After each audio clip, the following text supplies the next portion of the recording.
Sebelum ceritanya dimulai, silahkan tulis di kolom komentar dari daerah mana saja teman-teman yang menonton cerita ini. Jangan lupa like dan subscribe agar channel ini bisa semakin berkembang dan bisa mempersembahkan cerita yang lebih menarik lagi. Sore itu, aroma kopi Arabica yang pekat bercampur dengan wangi kue-kue manis di kafe, senja rasa, tidak mampu menenangkan hati Risa.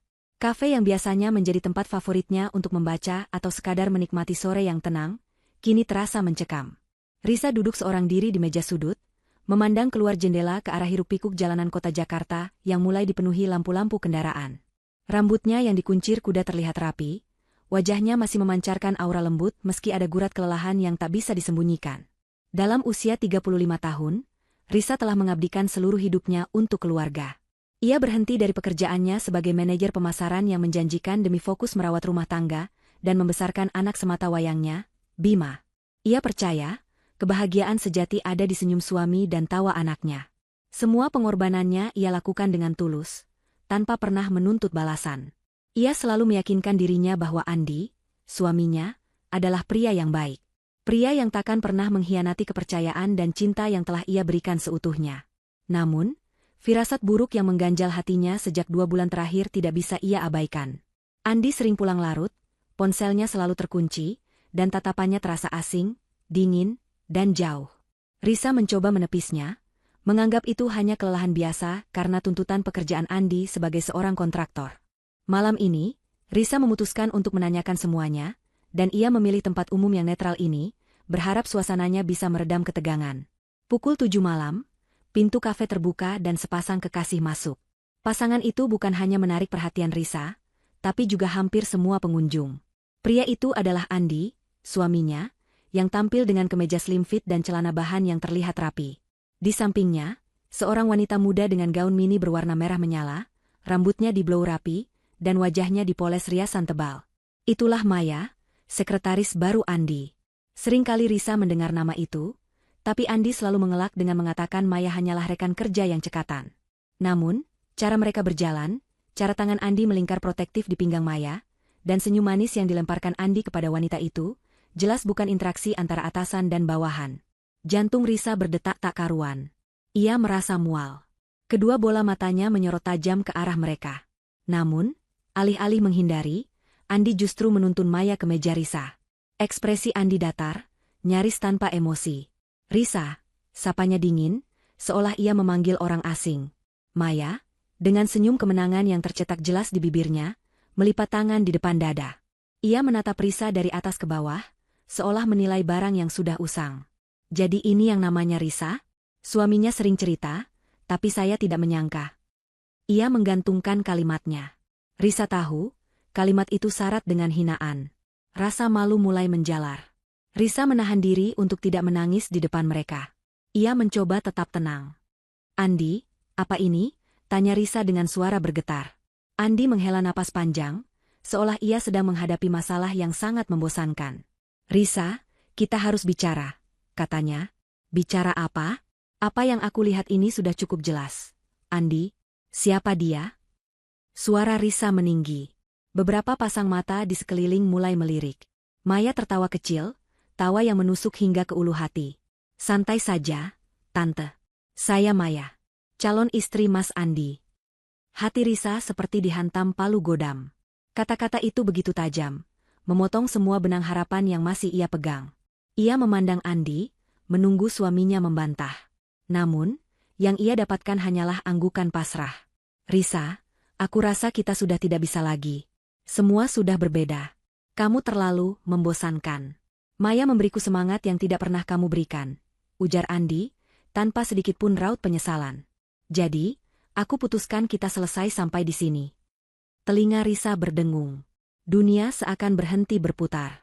Ia tidak bisa mencerna kalimat itu. Selesai? Setelah 10 tahun menikah? Setelah semua yang ia korbankan? Tidak, Andi.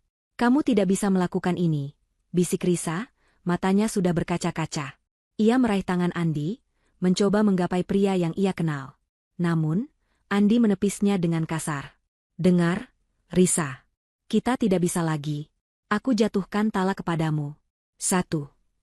Suara Andi menggelegar, membuat beberapa pengunjung terkejut. Air mata Risa tumpah.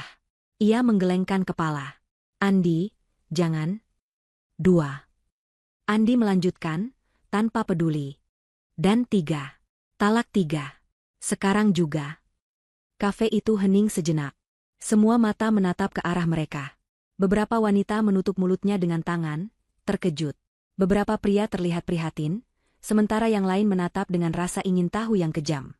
Risa merasa seolah dirinya telanjang di tengah keramaian. Ia tidak lagi melihat wajah Andi, Maya, atau orang-orang di sekitarnya. Yang ia lihat hanyalah kabut tebal dari air mata dan rasa malu yang menghancurkan.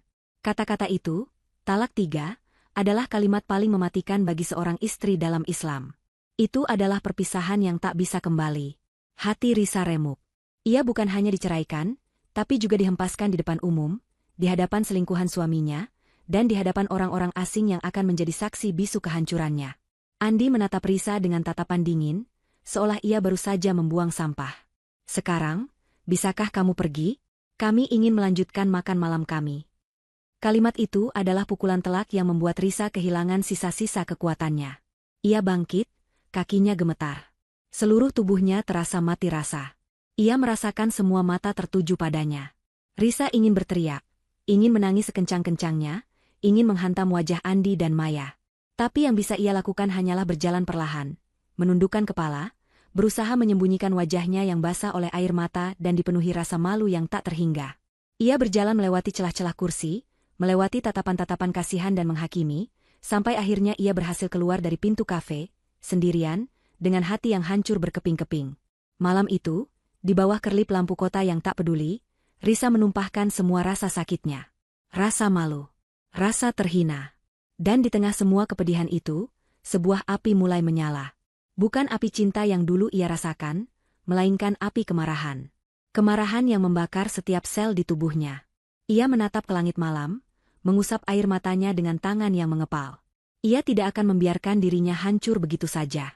Andi dan Maya harus membayar mahal untuk setiap tetes air mata, setiap rasa malu, dan setiap pengkhianatan yang telah mereka berikan kepadanya. Ini bukan akhir. Ini adalah awal dari sebuah balas dendam. Malam kehancuran itu, Risa pulang ke rumah yang terasa asing, bukan lagi tempat yang hangat untuk kembali, melainkan sebuah makam bagi kenangan-kenangan indahnya. Ia memasuki rumah dengan langkah gontai, bayangan wajah Andi dan Maya yang tersenyum sinis di kafe terus berputar di benaknya seperti film horor yang tak ada habisnya. Ia tidak menangis lagi, air matanya sudah kering, digantikan oleh mati rasa yang melumpuhkan. Bima, putranya yang baru berusia 7 tahun, sudah terlelap. Risa duduk di samping tempat tidur Bima, membelai rambut putranya dengan tangan gemetar. Hanya Bima yang tersisa.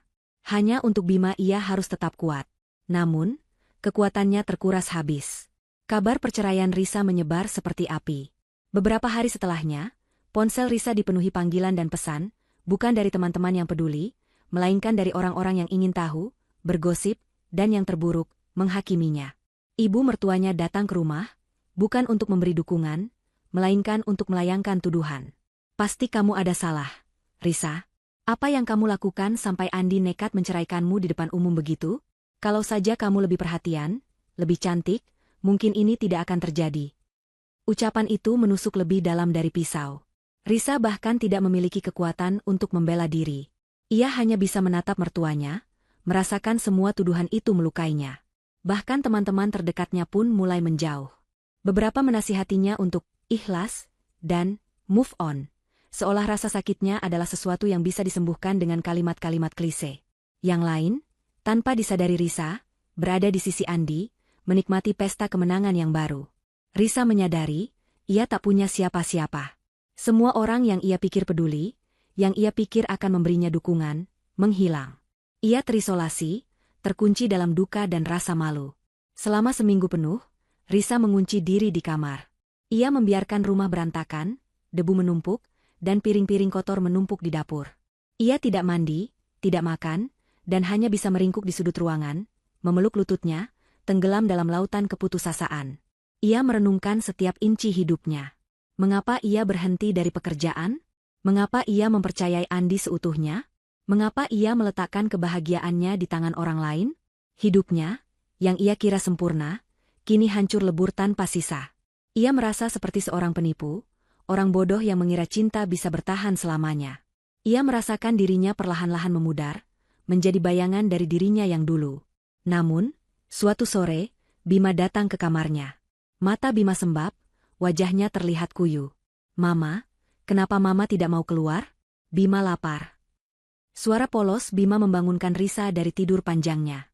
Ia menatap putranya, melihat kebingungan dan kesedihan yang jelas tercetak di wajah mungil itu. Melihat Bima, Risa sadar. Ia telah membiarkan dirinya hancur. Namun ia tidak bisa membiarkan Bima hancur bersamanya. Andi dan Maya telah menghancurkan hidupnya. Tapi ia tidak akan membiarkan mereka mengambil Bima darinya. Ia harus bangkit. Bukan hanya untuk dirinya sendiri, tapi untuk putranya. Dengan langkah yang berat, Risa bangkit. Ia pergi ke kamar mandi, menatap cermin. Di pantulan itu, ia melihat sosok yang tidak ia kenali. Wajah pucat, mata cekung, rambut acak-acakan. Bukan Risa yang dulu, bukan wanita yang berdedikasi pada keluarga, bukan wanita yang percaya akan cinta. Ia melihat seorang pecundang. Seseorang yang membiarkan dirinya diinjak-injak dan dipermalukan. Melihat bayangan itu, sesuatu dalam dirinya bergejolak. Rasa malu yang tadinya membelenggu, kini berubah menjadi amarah yang membara. Ia mengingat wajah sombong Maya. Ia mengingat tatapan dingin Andi. Ia mengingat suara Andi yang tanpa belas kasihan menjatuhkan talak 3 di depan umum. Setiap kenangan itu seperti bahan bakar yang menyalakan api di dalam hatinya. Risa mengepalkan tangan, kuku-kukunya menusuk telapak tangannya. Ia tidak akan membiarkan Andi dan Maya bahagia. Mereka harus merasakan sakit yang sama, bahkan lebih. Mereka harus merasakan kehancuran yang mereka berikan kepadanya. Ia bersumpah. Di hadapan cermin, di hadapan bayangan dirinya yang hancur, ia berjanji. "Aku akan bangkit. Aku akan menjadi wanita yang lebih kuat, lebih sukses, dan lebih berharga dari diriku yang dulu. Dan aku akan membuat kalian membayar mahal. Andi, kamu akan menyesal. Maya, kamu akan tahu apa artinya merebut kebahagiaan orang lain." Sumpah itu adalah titik baliknya. Air mata yang keluar kini bukan lagi air mata kesedihan, melainkan air mata kemarahan dan tekad. Risa mulai membersihkan dirinya, membersihkan rumah, dan yang terpenting, membersihkan pikirannya dari rasa kasihan pada diri sendiri. Ia mencari ponsel lamanya, yang sudah lama ia simpan. Ia mulai mencari informasi, membaca berita bisnis, dan mencari lowongan pekerjaan. Ia sadar, balas dendam tidak bisa dilakukan dengan tangan kosong. Ia butuh kekuasaan, uang, dan pengaruh. Ia butuh menjadi seseorang yang tidak bisa diinjak-injak lagi. Mulai malam itu, Risa tidak lagi menjadi wanita yang rapuh dan hancur. Ia adalah wanita yang baru, wanita yang penuh dengan tekad membara. Wajahnya yang tadinya kuyu, kini memancarkan sorot mata tajam, penuh perhitungan. Kehancurannya adalah awal dari perjalanannya. Ia akan mengubah rasa sakitnya menjadi sebuah senjata, dan akan menggunakan senjata itu untuk menjatuhkan mereka yang telah menghancurkannya. Ia akan bangkit dari abu, menjadi lebih kuat, dan akan memastikan bahwa Andi dan Maya tidak akan pernah bisa melupakan nama Risa. Risa berdiri di depan cermin, menatap wajahnya yang kembali merona setelah beberapa minggu. Bukan karena kebahagiaan, melainkan karena keputusan bulat yang ia ambil. Rumah yang dulu menjadi saksi bisu tawa dan air matanya kini terasa dingin dan asing. Ia tak bisa lagi tinggal di sana, dikelilingi bayang-bayang masa lalu yang menyakitkan. Rumah itu adalah penjara kenangan. Dengan air mata yang menetes, ia mulai mengemasi barang-barang. Setiap barang yang ia sentuh, mulai dari foto pernikahan hingga mainan Bima, terasa seperti serpihan kaca yang melukai. Ia menjual rumah itu dengan harga yang jauh dari nilai seharusnya, hanya agar bisa segera pergi. Ia membuang sebagian besar barangnya, hanya menyisakan yang paling penting, pakaian, beberapa perabot sederhana, dan kenangan baik yang tidak menyangkut Andi. Dengan sisa uang hasil penjualan rumah dan tabungan yang tak seberapa, Risa memutuskan untuk pindah ke kota lain. Bukan kota besar seperti Jakarta, melainkan sebuah kota di pinggir Jawa Barat yang tidak terlalu ramai. Ia ingin memulai dari nol, di tempat di mana tak ada seorang pun yang mengenalnya sebagai mantan istri Andi yang diceraikan di depan umum. Ia ingin membangun identitas baru, jauh dari bisik-bisik, tatapan kasihan, dan penghakiman sosial. Perjalanan itu adalah perjalanan yang sunyi. Bima, yang masih terlalu kecil untuk memahami kerumitan dunia orang dewasa, hanya tahu bahwa ia akan pindah ke rumah baru bersama ibunya. "Mama, apa di rumah baru nanti ada taman?" tanya Bima dengan polos. Risa hanya bisa tersenyum dan mengangguk. Hatinya hancur berkeping-keping karena ia tahu ia takkan bisa memberikan kehidupan yang sama nyamannya seperti dulu. Setibanya di kota baru, Risa menyewa sebuah kontrakan kecil di sebuah gang sempit. Kontrakan itu jauh dari kata mewah, tapi Risa membersihkannya dengan sepenuh hati, berusaha menjadikannya tempat yang nyaman untuk Bima. Ia menata barang-barang yang tersisa, memasak makanan sederhana, dan menidurkan Bima dengan cerita-cerita baru yang tidak lagi mengandung kata ayah. Kehidupan barunya dimulai, tapi ia segera menyadari bahwa memulai kembali tidaklah semudah yang ia bayangkan. Rintangan pertama datang dari sektor finansial. Uang tabungannya terus menipis. Risa sadar ia harus segera mencari pekerjaan. Namun, setelah 10 tahun vakum dari dunia kerja, mencari pekerjaan adalah perjuangan yang maha berat. Risa mengirimkan lamaran ke puluhan perusahaan, dari posisi staf administrasi hingga resepsionis. Ia mendapat beberapa panggilan wawancara, tapi setiap kali ia duduk di hadapan HRD, ia selalu menemui tembok yang sama. "Maaf, Bu Risa, pengalaman Anda sudah terlalu lama. Kami butuh yang lebih relevan dan up-to-date. Atau, kami mencari yang bisa bekerja lembur, sementara Anda." Kalimat itu menggantung, tapi Risa tahu mereka mengkhawatirkan Bima. Ia merasa seperti seorang yang tidak berharga, wanita yang sudah tidak berguna. Sialnya, cibiran sosial tetap mengikutinya. Beberapa tetangga baru, setelah mendengar bahwa Risa adalah seorang janda yang pindah dari kota besar, mulai bergosip. Mereka mengira Risa adalah wanita yang bermasalah, atau bahkan simpanan yang diusir. Tatapan mencurigai dan bisikan-bisikan yang ia dengar saat mengantar Bima ke sekolah membuat Risa merasa terasing. Ia merasa lelah, bukan hanya secara fisik, tapi juga mental. Keraguan mulai menyerang. Apakah aku bisa melakukan ini? Apakah aku akan berhasil? Tanya Risa pada dirinya sendiri di malam-malam yang sunyi. Ia merindukan kehidupannya yang dulu, bukan karena ia merindukan Andi, tapi karena ia merindukan stabilitas dan keamanan yang ia punya. Namun, setiap kali ia merasa ingin menyerah, ia akan menatap wajah Bima yang tertidur pulas. Mata Bima, senyum Bima, adalah sumber kekuatannya yang tak pernah habis. Ia tidak boleh menyerah. Tidak sekarang. Balas dendamnya baru akan dimulai. Itu adalah janji yang ia buat untuk dirinya sendiri. Suatu hari, setelah puluhan kali ditolak, Risa mendapatkan pekerjaan di sebuah toko buku kecil. Bukan sebagai manajer atau staf administrasi, melainkan sebagai kasir. Gajinya sangat minim, hanya cukup untuk membayar kontrakan dan membeli bahan makanan. Risa menerima pekerjaan itu dengan senang hati. Ini adalah awal. Ia akan bekerja keras, ia akan membuktikan bahwa ia tidak pantas dipecundangi. Risa, sang mantan manajer pemasaran, kini harus berhadapan dengan mesin kasir dan tumpukan buku. Ia bekerja dari pagi hingga sore, berdiri selama berjam-jam, melayani pembeli dengan senyum yang dipaksakan. Saat malam tiba, setelah Bima tertidur, Risa tidak langsung beristirahat. Ia membuka kembali laptopnya yang sudah lama tak terpakai. Ia mulai mempelajari kembali ilmu-ilmu pemasaran yang sudah usang, mengambil kursus online gratis, dan membaca berita-berita terbaru tentang dunia bisnis. Ia mengisi dirinya dengan pengetahuan, mengasah kembali otaknya yang sudah lama tidur. Setiap hari adalah perjuangan. Ia harus membagi waktu antara mencari nafkah, mengurus Bima, dan belajar. Ada saat-saat di mana ia merasa sangat lelah, merasa seperti ingin menangis dan menyerah. Namun, di tengah kelelahan itu, ia merasakan secercah harapan. Ia melihat sedikit demi sedikit perubahan pada dirinya. Ia yang tadinya rapuh, kini menjadi sosok yang kuat. Ia yang tadinya pasrah, kini menjadi gigih. Ia yang tadinya putus asa, kini memiliki tujuan. Tujuannya bukan lagi sekadar bertahan hidup, tapi menjadi sukses. Sukses yang akan ia gunakan sebagai senjata, untuk menjatuhkan kembali mereka yang telah menghancurkan hidupnya. Di salah satu malam, Risa memandang Bima yang terlelap. Ia tersenyum, senyum yang tulus, bukan lagi senyum yang dibuat-buat. Ia telah melewati titik terendahnya. Kini, ia sedang mendaki, meski jalannya terjal dan penuh rintangan. Ini adalah babak baru dalam hidupnya. Babak di mana ia bukanlah korban, melainkan seorang petarung.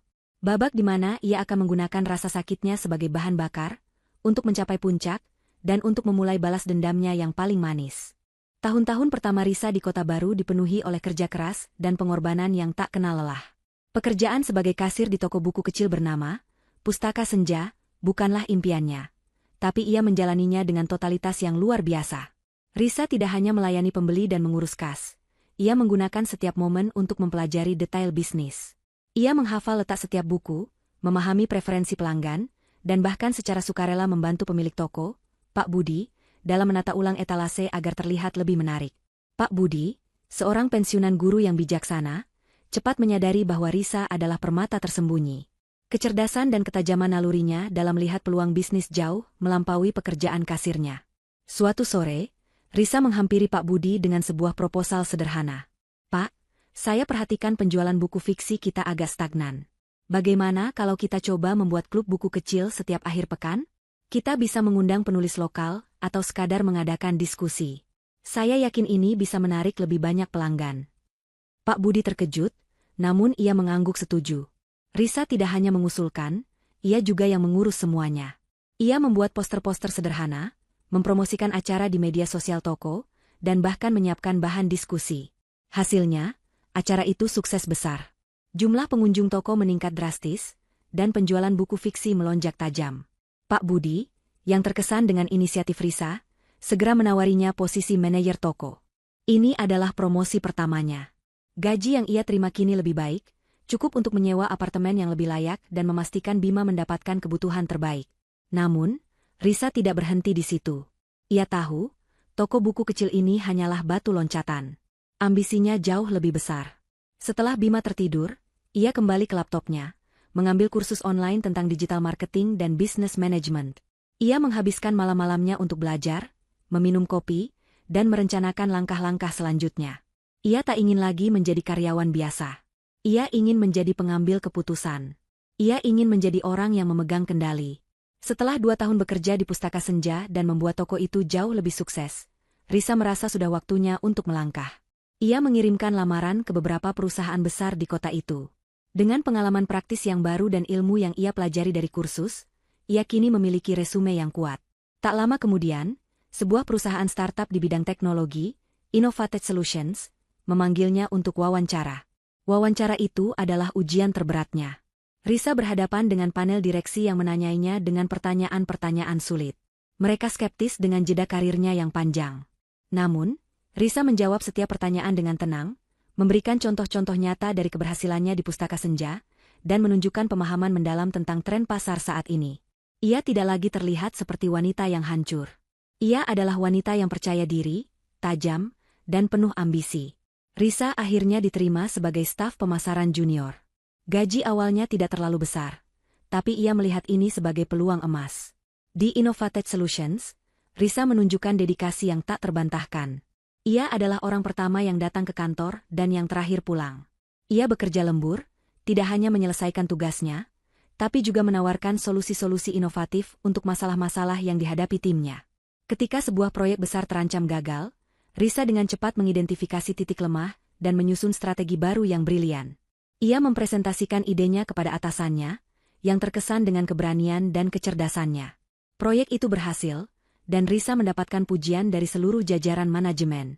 Dalam waktu kurang dari setahun, Risa mendapatkan promosi menjadi manajer tim pemasaran. Posisinya yang dulu di Jakarta, kini ia raih kembali. Namun, ia bukanlah manajer yang sama. Ia kini lebih bijak, lebih kejam, dan lebih strategis. Ambisinya tidak mengenal batas. Ia memimpin timnya dengan tangan besi, menuntut kesempurnaan, dan mengendalikan setiap proyek dengan cermat. Ia mulai dihormati dan sedikit ditakuti oleh rekan-rekannya. Beberapa orang menyebutnya wanita besi, tapi Risa tidak peduli. Ia tidak bekerja untuk mendapatkan popularitas, ia bekerja untuk mendapatkan kekuasaan. Promosi demi promosi datang tak terhindarkan. Dari manajer tim, ia naik menjadi kepala departemen, dan dalam 5 tahun, Risa kini menjabat sebagai direktur pemasaran di Innovated Solutions, sebuah perusahaan yang kini menjadi salah satu pemimpin pasar di bidangnya. Ia mengendalikan anggaran miliaran, mengawasi ratusan karyawan, dan menjadi salah satu sosok yang paling disegani di dunia bisnis kota itu. Setiap promosi adalah kepuasan kecil yang ia rasakan. Setiap langkah di tangga kesuksesan adalah kemenangan yang ia raih dengan keringat dan air mata. Namun, kepuasan itu bukanlah akhir dari segalanya. Setiap malam, saat ia kembali ke apartemen mewahnya, ia selalu memandang keluar jendela, melihat lampu-lampu kota yang berkelip. Di balik semua keberhasilan ini, tersembunyi ambisi yang jauh lebih besar. Ambisi yang telah membimbingnya sejak ia hancur di sebuah kafe 5 tahun yang lalu. Balas dendamnya. Ia tahu, di suatu tempat, Andi dan Maya menjalani hidup mereka. Dan Risa kini sudah siap.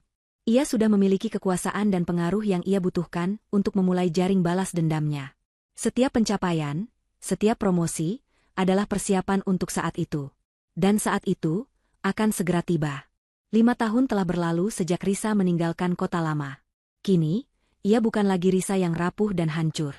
Ia adalah Risa Atmajaya, Direktur Pemasaran di Innovated Solutions, salah satu perusahaan teknologi terkemuka di Indonesia. Kantornya berada di lantai teratas gedung pencakar langit, dengan pemandangan kota yang terbentang luas di bawahnya. Meja kerjanya terbuat dari marmer hitam mengkilap, dan di belakangnya, rak-rak buku dipenuhi literatur bisnis dan penghargaan. Risa duduk di kursi kulitnya yang nyaman, mengenakan setelan bisnis yang elegan, memancarkan aura kekuasaan dan kepercayaan diri yang tak terbantahkan. Ia telah membangun kerajaan kecilnya sendiri, dan di setiap batu bata yang ia susun, tersemat janji balas dendam yang ia ucapkan di depan cermin 5 tahun lalu. Suatu sore, saat ia sedang meninjau laporan keuangan, sekretarisnya, Sinta, masuk. "Bu Risa, ada tamu," lapornya. Katanya teman lama.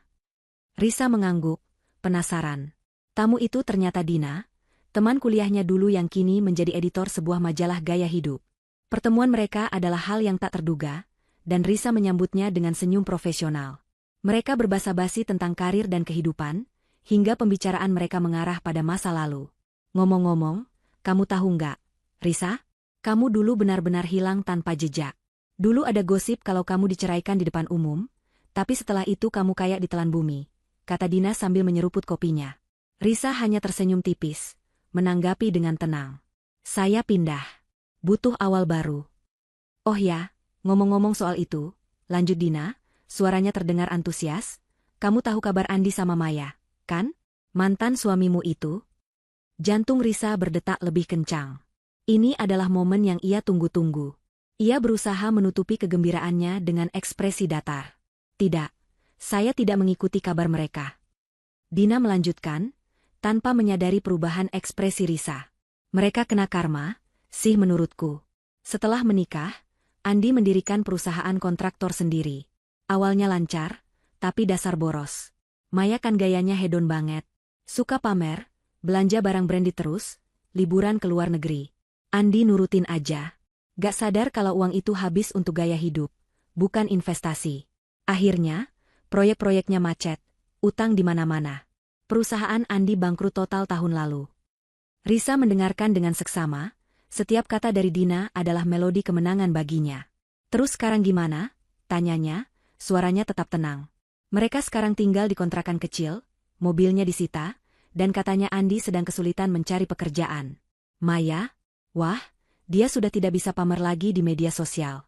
Terakhir ku dengar, mereka hidup pas-pasan. Ditinggalin semua teman-temannya yang dulu cuma kenal saat mereka kaya," cerita Dina sambil tertawa sinis. "Karma itu nyata, Risa." Setelah Dina pergi, Risa kembali ke mejanya. Ia mematikan laptopnya, lalu bersandar di kursi, memejamkan mata. Senyum tipis, nyaris tak terlihat, terukir di bibirnya. Ini bukanlah senyum bahagia, melainkan senyum puas dari seorang jenderal yang baru saja mendengar bahwa benteng musuhnya sudah roboh. Ia telah menduga hal ini. Andi, dengan sifatnya yang sombong dan kebiasaan borosnya yang menular dari Maya, tidak akan pernah bisa bertahan. Mereka membangun kebahagiaan di atas penderitaan Risa, dan kini, fondasi itu telah hancur. Otak Risa mulai bekerja. Ia tidak lagi melihat ini sebagai sebuah kejadian, melainkan sebuah peluang. Jaring balas dendam yang selama ini ia persiapkan, kini sudah siap untuk ditebar. Ini adalah waktu yang tepat. Mereka sedang berada di titik terendah, dan ia berada di puncak. Rencana mulai terbentuk di benaknya. Ia tidak bisa hanya menghubungi Andi dan menawarinya pekerjaan. Itu akan terlalu mudah, terlalu jelas. Risa ingin Andi datang kepadanya, melamar pekerjaan dengan putus asa, tanpa tahu siapa atasan yang akan mengendalikan hidupnya. Ia ingin Andi merasakan setiap tetes kehinaan yang dulu ia rasakan. Risa menekan interkom di mejanya. "Sinta, tolong panggilkan kepala departemen HRD ke ruangan saya sekarang." Beberapa menit kemudian, seorang wanita parubaya dengan kacamata tebal masuk ke ruangannya. "Ya, Bu Risa." "Bu Nina, saya ingin membuat lowongan pekerjaan baru," kata Risa dengan nada dingin dan penuh perhitungan. "Posisi office boy. Saya ingin persyaratan yang spesifik. Laki-laki, usia sekitar 35-40 tahun. Lebih diutamakan yang punya pengalaman kerja di bidang konstruksi atau kontraktor sebelumnya, tapi tidak berhasil. Dan, yang terpenting, ia harus sedang sangat membutuhkan pekerjaan. Saya ingin melihat siapa yang paling putus asa di antara para pelamar. Bu Nina mengernyitkan dahi, bingung dengan persyaratan yang tidak biasa ini. Maaf, Bu, tapi kenapa harus ada syarat seperti itu? Risa menatap Bu Nina dengan mata tajam. Saya sedang mencari seseorang yang benar-benar punya motivasi, Bu Nina. Dan terkadang, motivasi terbesar datang dari keputusasaan. Risa memberikan senyum tipis, senyum yang tidak sampai ke matanya. Buatlah pengumuman itu terlihat menarik. Sebutkan gaji yang kompetitif, tunjangan, dan kesempatan untuk berkembang. Buatlah orang-orang yang sedang terdesak tertarik untuk melamar. Bu Nina mengangguk, meskipun masih bingung. Ia keluar dari ruangan Risa, meninggalkan Risa sendirian dengan senyum kemenangannya. Rencana ini sempurna. Ia akan menggunakan kekuasaannya untuk memancing Andi, membuat pria itu datang dan melamar pekerjaan rendahan ini, tanpa tahu bahwa ia akan bekerja di bawah kendali Risa. Ini bukan hanya tentang kehinaan, tapi juga tentang ironi. Dulu, Andi adalah orang yang merendahkannya di depan umum. Kini, Risa akan merendahkannya secara pribadi, setiap hari, di bawah atap kekuasaannya. Waktu balas dendamnya akhirnya tiba, dan ia tidak akan menyia-nyiakannya. Kehidupan Andi berubah 180 derajat. Pria yang dulu berjalan dengan kepala tegak, kini menunduk, menghindari tatapan orang-orang. Bisnisnya hancur. Bukan karena krisis ekonomi, tapi karena kesombongan dan manajemen keuangan yang buruk. Proyek-proyek yang ia tangani tidak selesai tepat waktu, utangnya menumpuk, dan pada akhirnya, perusahaannya bangkrut. Mobil-mobil mewah yang dulu ia pamerkan disita, rumah besar mereka dijual, dan kini ia tinggal di sebuah kontrakan kecil di pinggiran kota. Maya, yang dulu selalu tersenyum dan menebar pesona, kini menjadi istri yang rewel dan penuh tuntutan. Andi, kita harus makan apa? Kamu mau selamanya tinggal di tempat kumuh seperti ini? Mana Andi yang sukses dulu? Hardiknya hampir setiap hari. Andi merasa seperti bangkai hidup. Ia menghabiskan hari-harinya melamun, menyesali nasibnya, namun tidak pernah benar-benar menyadari kesalahannya. Ia menyalahkan keadaan, menyalahkan mantan kliennya, bahkan menyalahkan Risa di dalam hati, meskipun ia tahu itu tidak masuk akal. Ia mencoba mencari pekerjaan. Sebagai mantan bos, ia merasa gengsi jika harus menjadi bawahan. Ia melamar ke posisi-posisi manajerial, tapi tak ada satupun yang memanggilnya. Namanya sudah tercoreng di dunia bisnis. Cerita kegagalannya menyebar dengan cepat. Ia dianggap sebagai orang yang tidak bisa diandalkan. Suatu malam, ketika Maya terus-menerus mengomel tentang tagihan listrik yang belum dibayar, Andi membuka laptopnya dengan putus asa. Ia mencari lowongan pekerjaan di sebuah situs web. Ia menggulir layar, melewati puluhan tawaran yang tidak sesuai dengan kualifikasinya, hingga matanya tertuju pada sebuah iklan. Iklan itu dibuat dengan desain yang menarik, dengan logo sebuah perusahaan startup yang ia kenali, Innovatech Solutions. Dibutuhkan segera, staf umum, office boy. Kualifikasi. Pria, usia 35-40 tahun. Pekerja keras dan siap belajar. Jujur dan bertanggung jawab. Diutamakan yang memiliki pengalaman di bidang kontraktor konstruksi, dan sedang mencari tantangan baru. Benefit. Gaji kompetitif. Tunjangan kesehatan dan makan. Lingkungan kerja yang dinamis. Peluang karir yang menjanjikan. Andi membaca iklan itu berulang kali. Awalnya ia merasa terhina. Ia seorang mantan bos, mengapa harus melamar sebagai office boy? Namun, matanya terus membaca kalimat, gaji kompetitif, dan peluang karir yang menjanjikan. Ini bukan sekadar pekerjaan kasar, pikirnya. Ini adalah sebuah pintu. Pintu untuk kembali. Dan di tengah keputusasaan, pintu sekecil apapun terasa seperti jalan keluar. Persyaratan yang menyebutkan pengalaman di bidang kontraktor juga membuatnya merasa iklan itu seperti ditujukan untuknya. Ia tidak tahu bahwa iklan itu memang dibuat untuknya, dengan cermat, oleh seseorang yang mengenalnya lebih dari siapapun. Aku harus melamar ini, gumamnya pada diri sendiri. Melamar apa? Mending kamu tidur. Kamu cuma bikin pusing, jawab Maya dari belakang, tanpa menoleh. Ini ada lowongan, Maya. Di perusahaan besar. Gaji dan peluangnya bagus, kata Andi, mencoba meyakinkan Maya. Maya menoleh, mengernyitkan dahi. Emang posisi apa? Manajer? Direktur? Andi ragu-ragu. Bukan staf umum. Tapi ada peluang karirnya kok. Mungkin ini cuma batu loncatan. Apa? Kamu gila? Mantan bos mau jadi OB? Gengsi. Mana mungkin. Maya tertawa sinis. Tawa yang dulu manis kini terdengar seperti tawa iblis.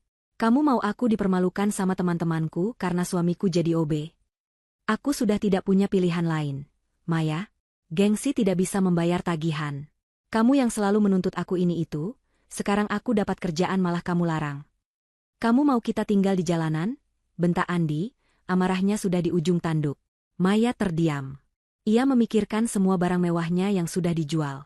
Ia memikirkan kehidupan serba mewah yang kini hanya tinggal kenangan. Ia menatap Andi yang penuh keputusasaan. Ia tahu, Andi adalah satu-satunya sumber penghidupannya. Jika Andi tidak bekerja, mereka akan benar-benar terpuruk. Dengan berat hati, ia mengangguk. Terserah. Tapi ingat, kamu harus bisa naik jabatan. Cepat. Andi menghela napas lega. Ia tidak tahu bahwa ia baru saja melangkah ke dalam perangkap yang dibuat untuknya. Ia mengirimkan lamaran, menulis surat pengantar yang penuh dengan kebohongan, mencoba menutupi kegagalannya dengan kata-kata manis. Beberapa hari kemudian, ia mendapat email balasan. Panggilan wawancara. Proses wawancaranya sangat formal. Andi berhadapan dengan tim HRD, yang tidak mengenalnya sama sekali. Ia harus menjelaskan mengapa ia, seorang mantan pemilik perusahaan, mau bekerja di posisi staf umum. Ia menceritakan kisah yang ia buat, tentang mencari pengalaman dari bawah, dan belajar dari kesalahan. Tim HRD terlihat skeptis, namun entah mengapa, mereka tetap memberikan kesempatan. Andi tidak tahu bahwa di belakang layar, setiap laporannya, setiap kata yang ia ucapkan, setiap detail tentang dirinya, sudah masuk ke dalam sebuah folder rahasia di laptop Risa. Di ruangannya yang mewah, Risa membaca laporan itu. Ia melihat foto Andi, melihat betapa kurus dan kusamnya pria itu. Ia melihat rincian wawancara, membaca bagaimana Andi berusaha menutupi kebangkrutannya. Sebuah senyum dingin muncul di bibirnya. Perangkapnya sudah terpasang. Umpan sudah dilemparkan. Dan Andi, dengan bodohnya, telah menggigitnya. Risa hanya perlu menunggu. Menunggu waktu yang tepat untuk mengungkapkan identitasnya. Menunggu saat di mana ia akan melihat ekspresi kaget dan penyesalan di wajah Andi. Ketegangan dan antisipasi membanjiri dirinya. Ini bukan lagi sekadar balas dendam. Ini adalah seni. Dan ia adalah seorang seniman yang sabar. Ia akan memainkan peran ini dengan sempurna, sampai babak terakhir. Andi memulai hari pertamanya di Innovated Solutions dengan perasaan yang campur aduk. Ada sedikit harapan yang tersembunyi di balik rasa malu yang menggerogotinya. Ia mengenakan seragam office boy yang diserahkan kepadanya, kemeja polo biru muda dengan logo perusahaan. Ini adalah seragam yang sama yang ia lihat dikenakan oleh staf-staf rendahan saat ia masih menjadi bos. Kini, ia adalah salah satu dari mereka. Ia merasakan tatapan aneh dari beberapa staf lain, yang mungkin tahu ia adalah orang baru. Semua dari nol lagi, bisiknya pada diri sendiri, mencoba membesarkan hati. Tugas pertamanya adalah membersihkan meja-meja di lantai 12, menyiapkan kopi untuk para manajer, dan mencatat permintaan alat tulis. Setiap tugas adalah pukulan telak bagi harga dirinya. Ia, yang dulu terbiasa memerintah orang lain, kini harus menunduk dan melayani. Ia melihat staf-staf muda yang energik, penuh ambisi, dan ia merasa seperti fosil, peninggalan dari masa lalu yang gagal. Sepanjang pagi, ia berusaha menjalankan tugasnya dengan baik, berharap bisa membuat kesan yang positif. Tepat sebelum jam makan siang, saat ia sedang mengelap meja di ruang rapat, seorang staf HRD menghampirinya. Pak Andi, ini, katanya, Anda dipanggil ke kantor Direktur Pemasaran. Beliau ingin bertemu langsung dengan Anda. Jantung Andi berdebar kencang. Pikirannya dipenuhi berbagai spekulasi. Apakah ini kesempatan? Apakah Direktur melihat potensi dalam dirinya? Mungkin Direktur itu terkesan dengan pengalamannya, dan akan memberinya posisi yang lebih baik. Harapan itu, meski kecil, mengalir deras dalam dirinya, menenggelamkan rasa malunya. Ia merapikan seragamnya yang sudah sedikit kusut, menegakkan tubuhnya, dan berjalan menuju lift. Perjalanan ke lantai teratas terasa sangat panjang. Lift berhenti di lantai 28. Pintu terbuka dan ia melangkah keluar, disambut oleh koridor yang sunyi dan mewah. Karpet tebal meredam suara langkah kakinya. Di sepanjang dinding, lukisan-lukisan modern mahal terpajang rapi. Semakin dekat dengan ruangan direktur, semakin besar pula ketegangan yang ia rasakan. Ia melihat plang nama yang terukir elegan, Risa Atmajaya, Direktur Pemasaran.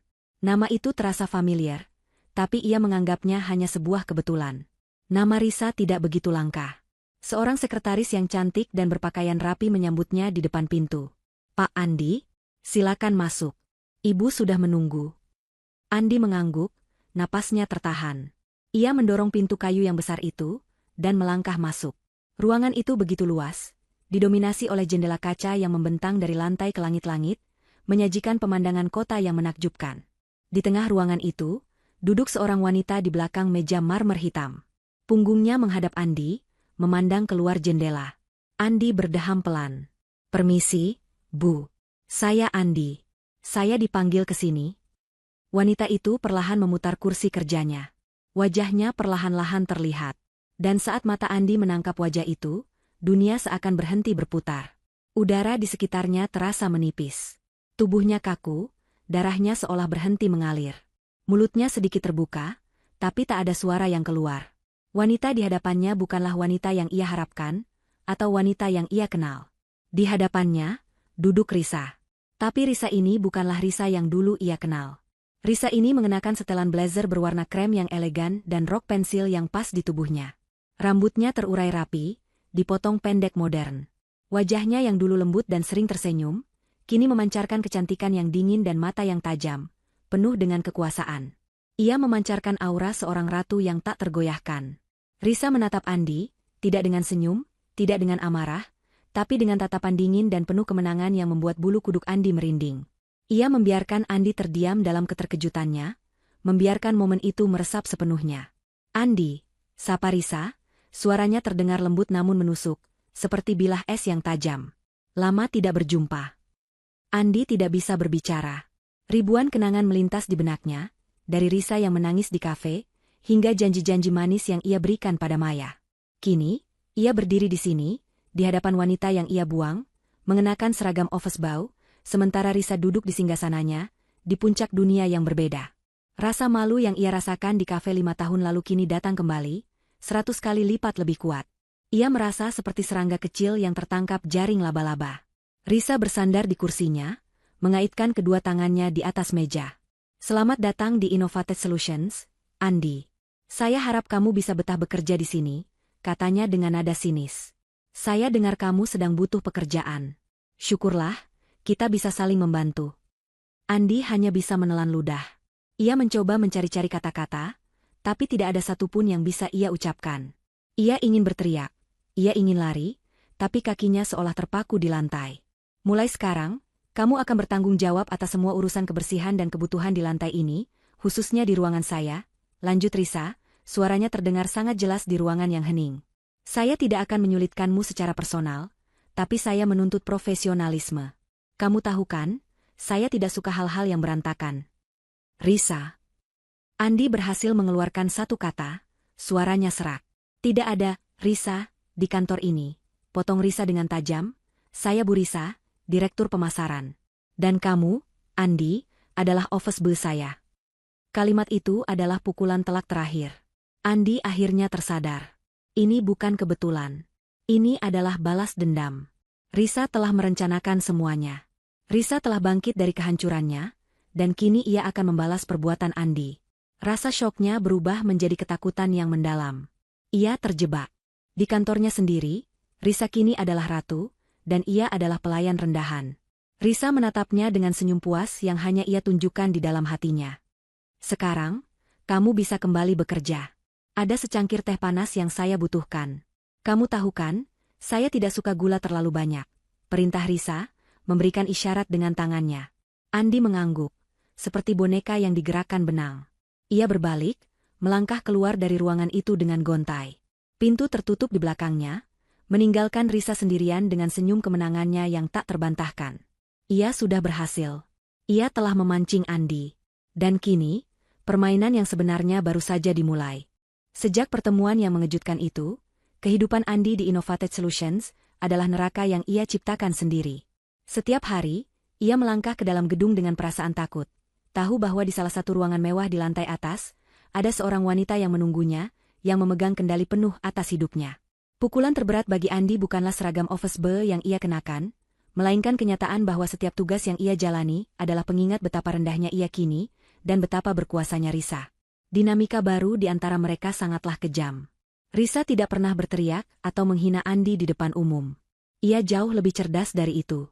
Balas dendamnya adalah permainan psikologis yang dimainkan dengan sangat halus.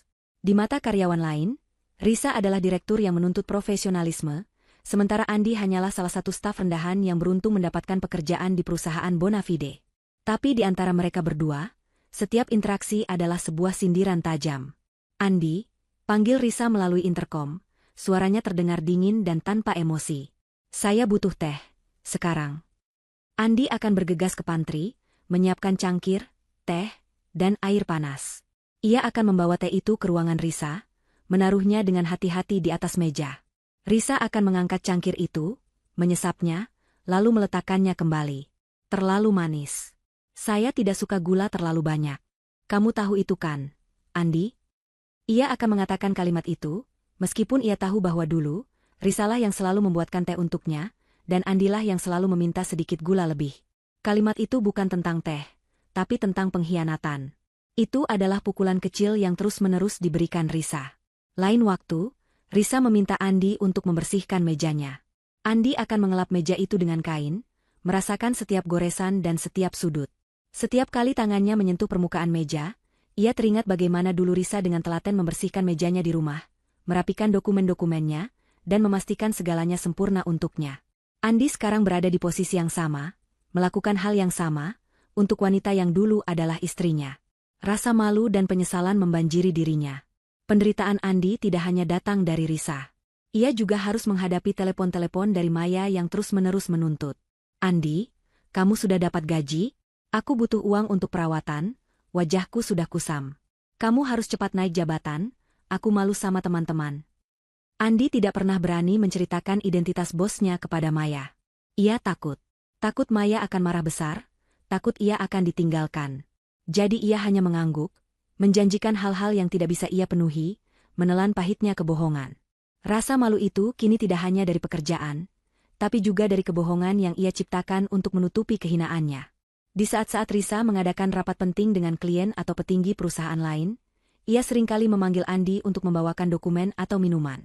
Andi harus masuk ke ruangan itu, mengenakan seragam office boy-nya, dan melihat Risa duduk di ujung meja, memimpin diskusi dengan penuh percaya diri dan kecerdasan yang luar biasa. Ia melihat Risa yang jauh berbeda dari wanita yang ia kenal. Ia melihat Risa yang dulu ia remehkan, kini menjadi wanita yang dihormati, disegani, dan sangat berkuasa. Ironi itu terasa sangat nyata, menghantamnya seperti gelombang ombak yang tak kenal lelah. Suatu sore, Risa memanggilnya. Andi, tolong atur ulang dokumen-dokumen ini sesuai abjad. Risa meletakkan setumpuk dokumen besar di mejanya, dokumen yang berisi laporan-laporan dan proyek-proyek penting. Andi, dengan tangan gemetar, mengambilnya. Ia melihat nama-nama besar di sampul dokumen, ia melihat angka-angka fantastis, dan ia menyadari betapa jauhnya ia dari dunia itu. Dulu, ia adalah bagian dari dunia itu. Kini, ia hanya seorang pelayan yang bertugas merapikan jejak kesuksesan orang lain. Saat ia sedang menyusun dokumen itu di ruangannya, sebuah kilasan masa lalu muncul di benaknya. Kilasan di mana Risalah yang duduk di lantai, mengurus administrasi dan keuangan rumah tangga mereka, sementara Andi hanya duduk di sofa, menonton TV, dan menganggap remeh semua kerja keras Risa. Dulu, ia melihat Risa sebagai wanita yang tidak cerdas, hanya seorang ibu rumah tangga biasa. Sekarang, ia melihat kebodohan dirinya. Ia menyadari bahwa ia telah membuang permata yang sangat berharga. Penyesalan itu datang, bukan dari rasa sakit yang ia rasakan sekarang, tapi dari kesadaran bahwa ia telah kehilangan wanita yang luar biasa.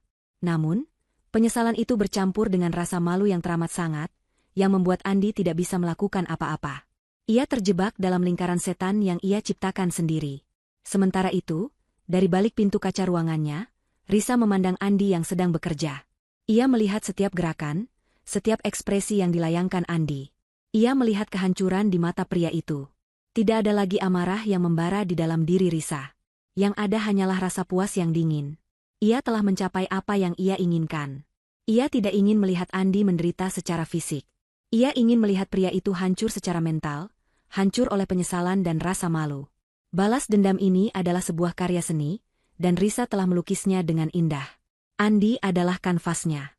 Dan setiap hari, Risa menambahkan satu sapuan kuas lagi, membuat gambar kehancuran itu semakin sempurna. Tingkat kegelisahan Andi semakin meningkat. Selain harus menjalani siksaan batin dari Risa, ia juga harus menghadapi Maya yang terus-menerus menginterogasinya. Gaji yang ia bawa pulang sangat kecil, tidak sebanding dengan kebutuhan Maya. Andi selalu punya alasan untuk menunda atau menyembunyikan detail pekerjaannya. Hingga suatu sore, Maya sudah mencapai batas kesabarannya. "Kamu kerja apa sih, Andi? Kenapa gajimu sekecil ini? Kamu bohong kan? Cepat katakan kamu kerja di mana." Maya, dengan rasa curiga yang memuncak, memutuskan untuk datang sendiri ke kantor Innovatech Solutions. Dengan pakaian yang berusaha terlihat mewah, meskipun sudah terlihat lusuh, ia melangkah masuk ke lobi perusahaan yang modern. Ia merasa seperti kembali ke masa kejayaannya, namun kenyataannya sangat berbeda. Ia berhadapan dengan resepsionis, yang memandangnya dari atas ke bawah. "Permisi, saya ingin bertemu dengan suami saya, Andi. Dia kerja di sini."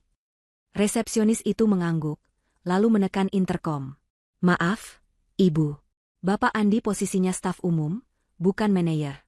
Beliau sedang bertugas." Resepsionis itu kemudian meminta staf lain untuk mengantarkan Maya ke lantai tempat Andi bekerja. Di lantai itu, Maya berkeliling, mencari Andi. Ia melihat seorang pria mengenakan seragam office boy, sedang membersihkan cermin di koridor. Ia kenal punggung itu. Itu adalah Andi. Jantung Maya berdebar kencang. Ia tidak percaya. Ia melihat suaminya, yang dulu seorang bos, kini sedang mengelap cermin, dengan seragam biru muda yang memalukan. "Andi, apa-apaan ini?" teriak Maya, suaranya menarik perhatian beberapa karyawan. Andi terkejut, berbalik, dan wajahnya pucat pasi. "Maya, kenapa kamu di sini?" "Kenapa?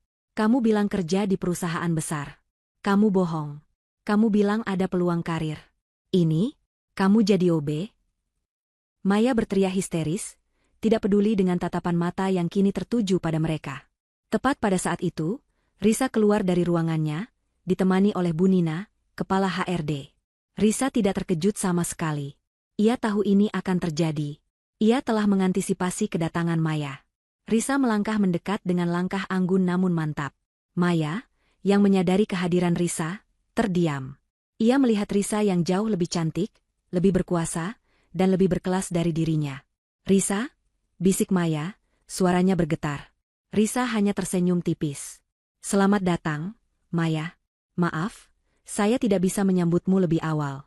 Sedang ada pekerjaan penting yang harus diurus," katanya dengan nada profesional. "Jadi, kamu sudah tahu pekerjaan suami kamu sekarang?" Maya tidak bisa berkata-kata. Ia hanya bisa menatap Risa dengan rasa benci dan iri yang memuncak. Andi, di sisi lain, menunduk, wajahnya memerah karena malu. Ia telah kehilangan segalanya, dan kini, ia harus menanggung kehinaan ini di depan Risa dan Maya. Setelah Maya pergi dengan amarah yang memuncak, Andi kembali ke ruangannya. Ia duduk di kursi, tangannya memijat pelipisnya. Ia tidak tahu lagi harus berbuat apa. Di hari-hari berikutnya, penyesalan mulai menggerogoti hatinya. Ia mulai memikirkan kembali masa lalu, membandingkan Risa dengan Maya.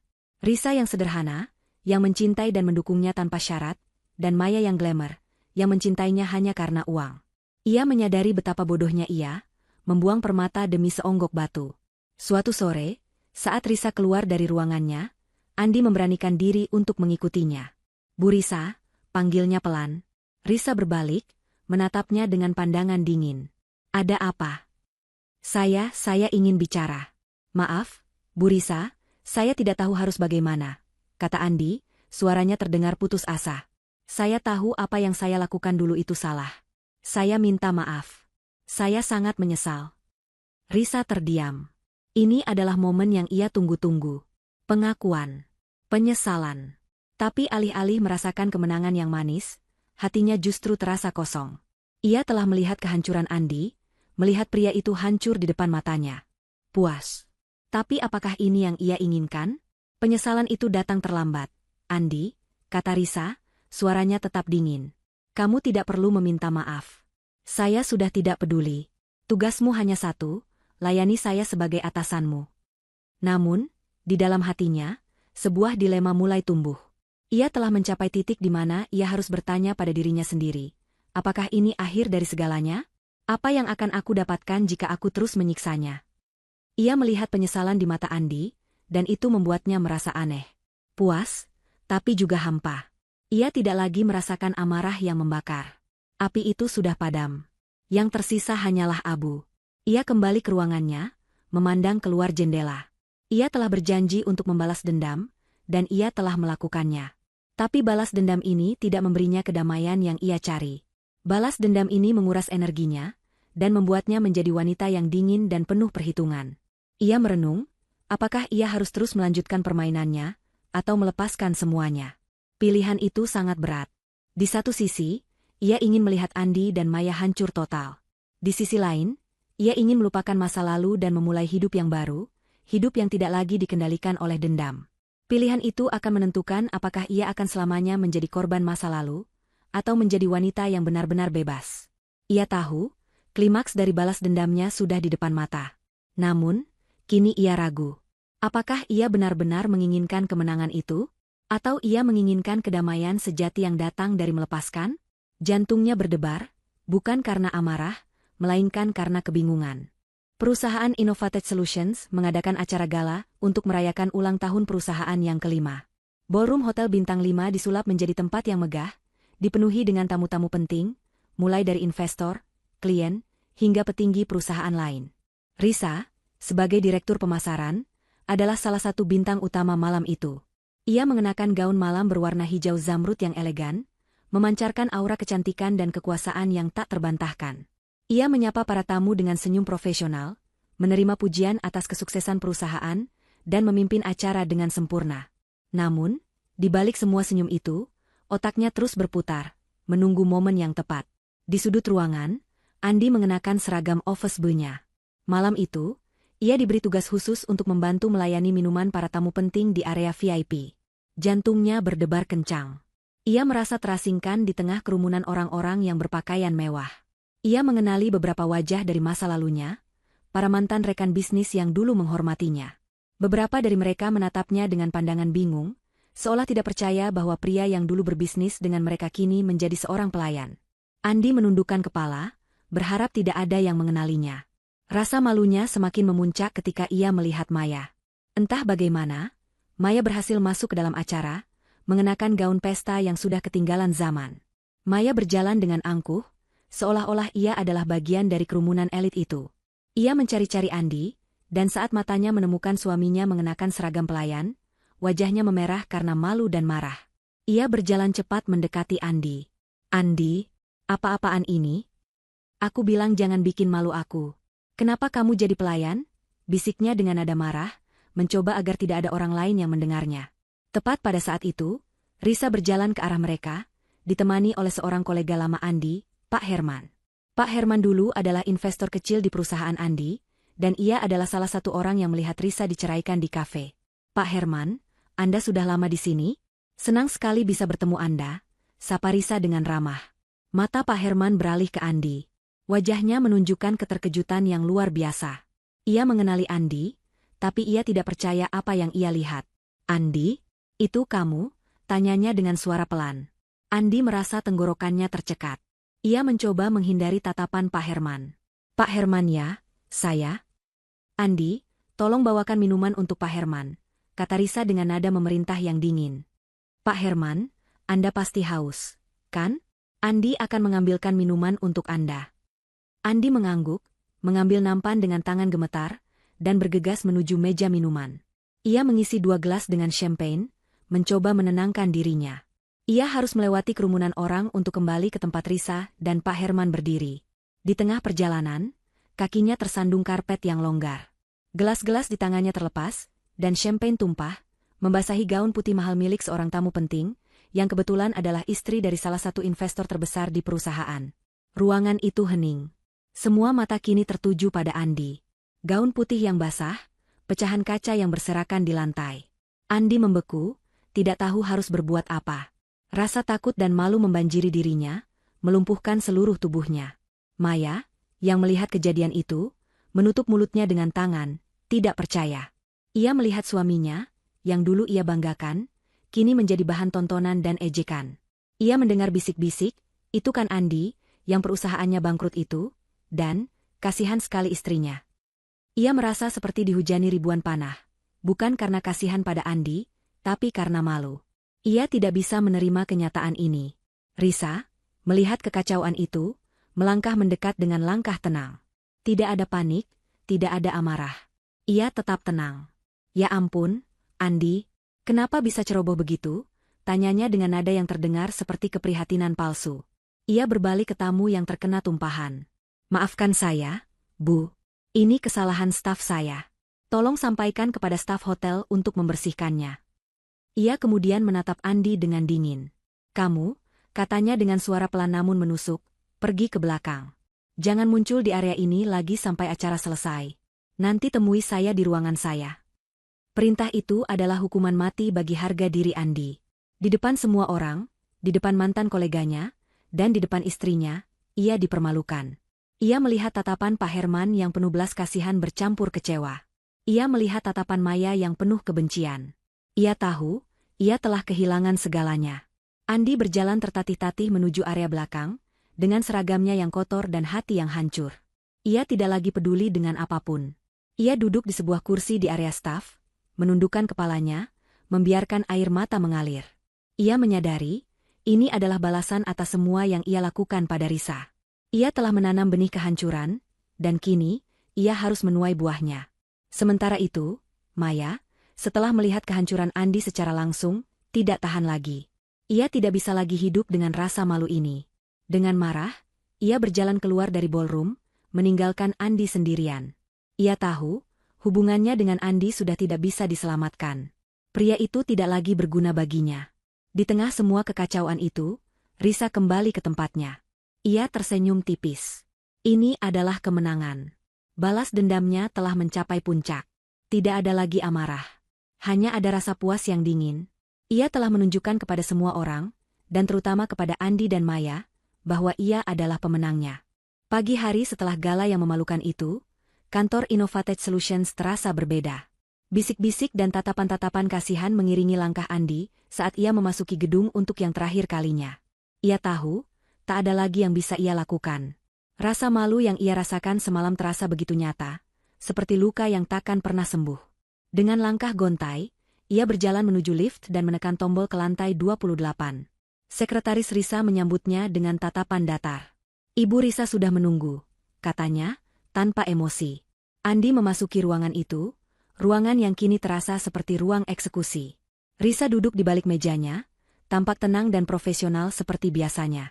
Tidak ada lagi gaun hijau zamrud, tidak ada lagi senyum puas. Hanya ada ekspresi dingin seorang direktur yang akan melakukan pekerjaannya. Andi, sapa Risa, suaranya pelan. Saya sudah mendengar laporan tentang kejadian semalam. Saya sangat menyesalkan kecerobohan Anda. Tentu saja, perusahaan tidak bisa mentolerir hal seperti itu. Andi tidak bisa berkata apa-apa. Ia hanya bisa menunduk, menunggu vonisnya. Saya mengerti, Bu, bisiknya pelan. Maka dari itu, lanjut Risa, dengan sangat menyesal, kami harus mengakhiri kerjasama kita. Maaf, tapi Anda tidak bisa lagi bekerja di sini. Bahkan setelah mendengar kata-kata itu, Andi tidak merasa terkejut. Ia sudah tahu ini akan terjadi. Namun, ada satu hal yang ia ingin lakukan. Satu hal yang ia rasa harus ia katakan sebelum semuanya berakhir.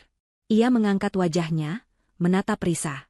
Risa, katanya, kali ini tanpa embel-embel, Bu. Saya minta maaf atas semua yang saya lakukan. Kamu benar. Karma itu memang ada. Saya telah membayar semua perbuatan saya. Saya? Suaranya tercekat. Ia tidak bisa melanjutkan. Risa hanya menatapnya. Matanya tidak menunjukkan kemarahan, tidak juga kasihan. Hanya ada kekosongan. Ia mengangguk pelan. Penyesalan Anda bukan lagi urusan saya, Andi. Kehidupan Anda sekarang adalah urusan Anda sendiri. Risa mengisyaratkan dengan tangannya, Anda bisa pergi sekarang. Andi berbalik, berjalan keluar dari ruangan itu untuk terakhir kalinya. Di lobi, ia menyerahkan seragamnya, meninggalkan semua hal yang berkaitan dengan Risa dan perusahaan itu. Ia tidak lagi memiliki pekerjaan. Ia tidak lagi memiliki harga diri. Yang ia miliki hanyalah kehinaan dan kebingungan. Setibanya di kontrakan kecilnya, ia menemukan koper Maya tergeletak di depan pintu. Maya sedang duduk di sofa, dengan wajah masam, memegang ponselnya. Aku sudah muak, Andi, katanya, tanpa menoleh. Aku tidak bisa hidup seperti ini. Aku tidak bisa hidup dengan laki-laki yang kerjanya jadi office boy dan dipermalukan di depan umum. Maya, tapi... Maya bangkit. Ia memandang Andi dengan jijik. Kamu tahu kan, aku menikahimu karena kamu sukses. Tapi sekarang, kamu bukan apa-apa. Kamu hanya seorang pecundang. Aku tidak bisa lagi hidup bersamamu. Andi mencoba meraih tangannya. Tolong, Maya. Jangan pergi. Aku akan mencari pekerjaan lain. Aku janji. Maya menepis tangan Andi dengan kasar. Janji? Kamu selalu berjanji, tapi kamu tidak pernah menepatinya. Cukup sampai di sini. Kita selesai. Maya mengambil kopernya, berjalan keluar dari kontrakan itu, meninggalkan Andi sendirian. Andi hanya bisa berdiri di tengah ruangan yang sunyi, memandangi pintu yang tertutup di depannya. Di saat itu, ia menyadari segalanya. Ia telah kehilangan dua wanita dalam hidupnya. Yang pertama, wanita yang mencintainya dengan tulus. Yang kedua, wanita yang mencintai uangnya. Ia telah menukar cinta yang tulus dengan kepalsuan, dan kini ia tidak memiliki apa-apa. Sementara itu, di ruangan mewahnya, Risa kembali duduk di kursi kebanggaannya.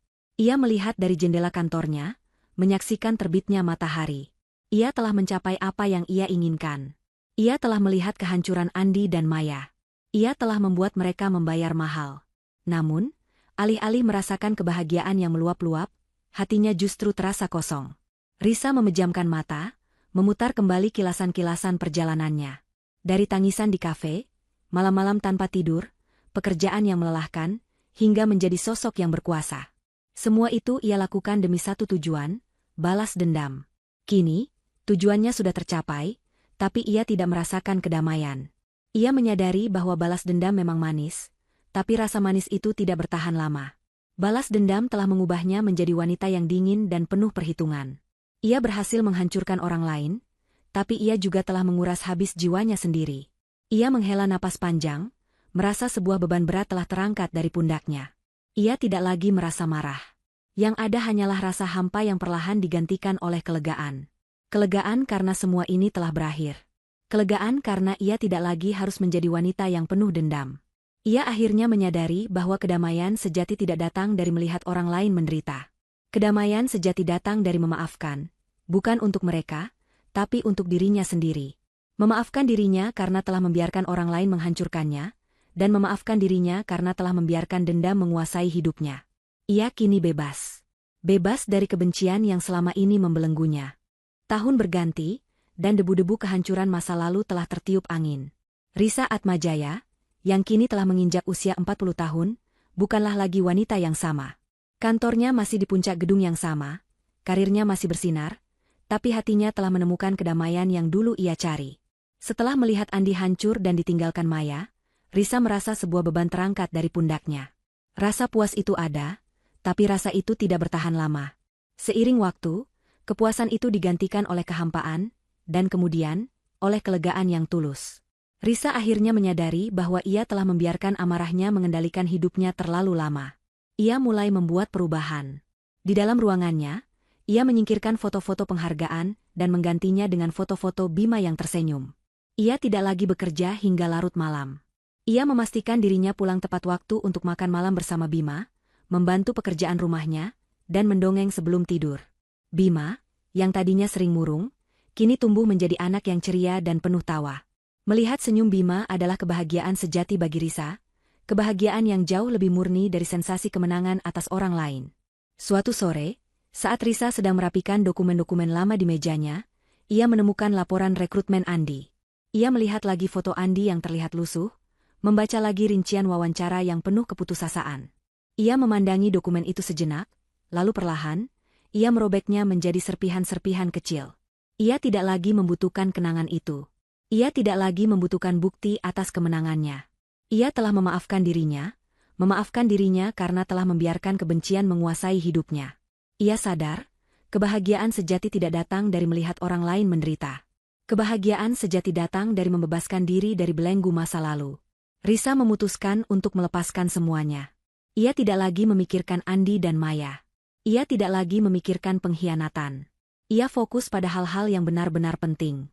Ia mulai menggunakan kekuasaannya untuk hal-hal yang positif. Ia membuat program mentoring di perusahaannya, khusus untuk para wanita yang ingin kembali bekerja setelah lama menjadi ibu rumah tangga. Ia ingin memastikan bahwa tidak ada wanita lain yang harus mengalami kesulitan yang sama seperti dirinya.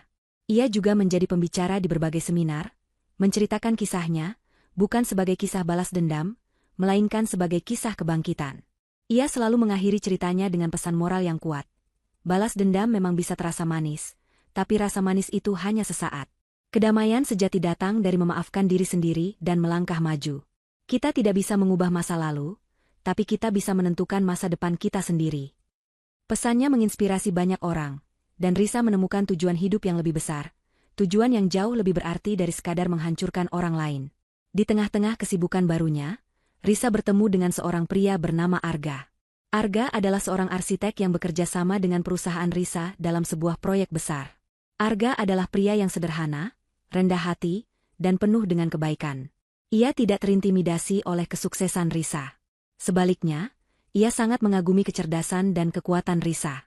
Mereka sering berbincang-bincang tentang pekerjaan, tentang hidup, dan tentang Bima. Arga tidak pernah menghakimi Risa, ia menerima Risa apa adanya. Risa, yang tadinya menutup hatinya rapat-rapat, perlahan-lahan mulai membuka diri. Ia sadar, tidak semua pria sama.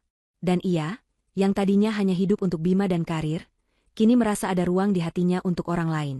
Suatu sore, Risa mengajak Bima dan Arga ke taman. Bima bermain kejar-kejaran dengan Arga, tertawa riang. Risa duduk di bangku, memandangi mereka. Senyum tulus terukir di bibirnya. Ia melihat sosok ayah yang baik dalam diri Arga, sosok yang bisa menjadi panutan untuk Bima. Ia melihat masa depan yang cerah, masa depan yang tidak lagi dipenuhi oleh bayang-bayang masa lalu. Ia tidak lagi memikirkan Andi yang hancur. Ia tidak lagi memikirkan Maya yang menyesal. Ia telah melepaskan semuanya. Ia telah menutup buku yang penuh dengan kebencian, dan memulai buku yang baru, buku yang penuh dengan harapan dan kebahagiaan. Akhirnya, Risa benar-benar menemukan kedamaian. Kedamaian yang ia rasakan saat memandangi wajah Bima yang ceria, saat mendengarkan tawa Arga, dan saat melihat dirinya sendiri di cermin. Ia bukan lagi Risa yang lemah, yang dihancurkan oleh suaminya. Ia adalah Risa yang kuat, yang bangkit dari kehancuran, dan kini hidup dalam kebahagiaan yang ia ciptakan sendiri. Ia adalah wanita yang sukses, wanita yang damai, dan wanita yang bahagia, dan wanita yang bahagia, dan wanita yang bahagia, dan wanita yang bahagia, dan wanita yang bahagia, dan wanita